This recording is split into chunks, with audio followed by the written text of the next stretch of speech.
Let's talk all about channels. So, as I mentioned in the guided tour, these are your channels with the hashtags here. These are the channels that are basically like topics to discuss. I also told you earlier that almost all of these are, or some of these are courses that are directly related to the PA program. Like we have a course called Decision Making, one called Disciplines, and so on. Now, I realized that I forgot to create a channel for one of our courses that's our Clinical Procedures and Interventions course. So I'll do that now by just clicking the plus sign, create a channel, add the title, and I'm going to call this one Procedures.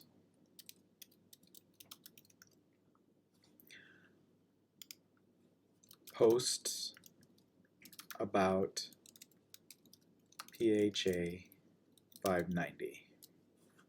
I don't want to make it private, that should be a public channel, and create. I want to skip. I'm not going to add any people right now. We'll let people add themselves. And what I'll do is I'll go into the class of 2021 and just announce so that people can join on their own. And we'll say, hi all, apologize for not creating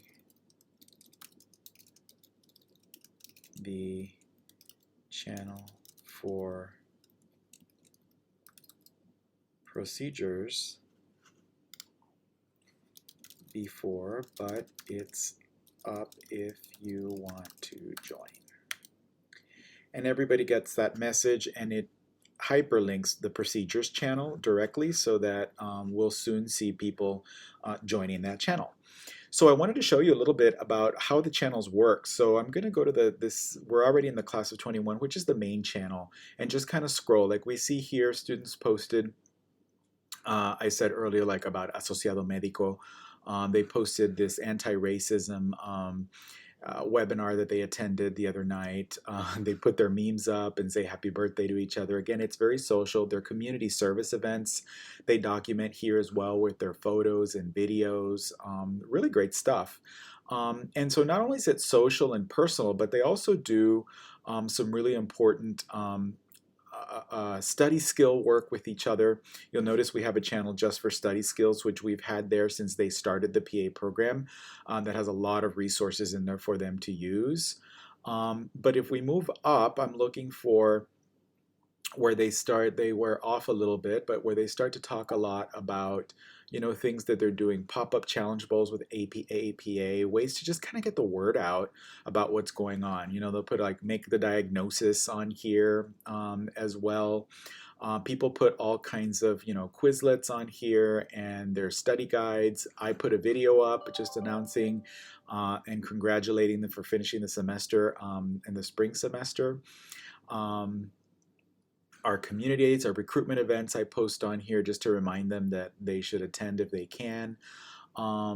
They post articles as well for each other to read and just kind of comment on, and have sort of a journal club with each other on here as well. This is just this one channel. And this channel has nothing to do with any course in particular. It's just general information. But I wanted to scroll up here to where we did a poll. So on the 18th of April, I wanted to know how much they were using Quizlet as an app. And so I basically used the Simple Poll app. This is an app that you can add on to your Slack workspace, and it's free up to a certain extent. And I used the free version just to ask this question. And basically I said, I'm gathering some quick data about the use of Quizlet, pick the option that applies to you. I do not use Quizlet. I use the free version of Quizlet only. I purchased a Quizlet Go subscription, and then finally I purchased the Plus subscription. The point of my question was that I wanted to find out if it was something worth purchasing for students in an institutional subscription, or should I just continue? And it does look like there is a lot of use of it. In fact, the majority of the class is using Quizlet. So helps me make some decisions as a program director. But if you can imagine, if you were the professor teaching a course and this was you were in the decision-making instructor of record, then you could find out all about, what people have to say about your course in that particular channel. And people do. So that if we go to decision making, you can see that, Dr. Copeland teaches the course, and they have, definitely a discussion going on here about that particular case. When are soap notes due? Where is there a good, asthma PDF action plan that we can use and refer to? In Foundations, which is basically the medicine course, Mr. Allen here likes to post his Picmonic um, references because Picmonic is so great and he loves it so much, and he shares that with students on here. Here we have Denise sharing her Quizlet link on the Quizlet that she worked on for her class. Here's Morgan sharing her fifth disease, measles, rubella, ruseola table for everyone to partake in. So, it's got a lot of utility. These channels can be basically whatever you want them to be. And that's how I've designed them for our particular program for now, and they've worked out really well. So that's a little bit about channels.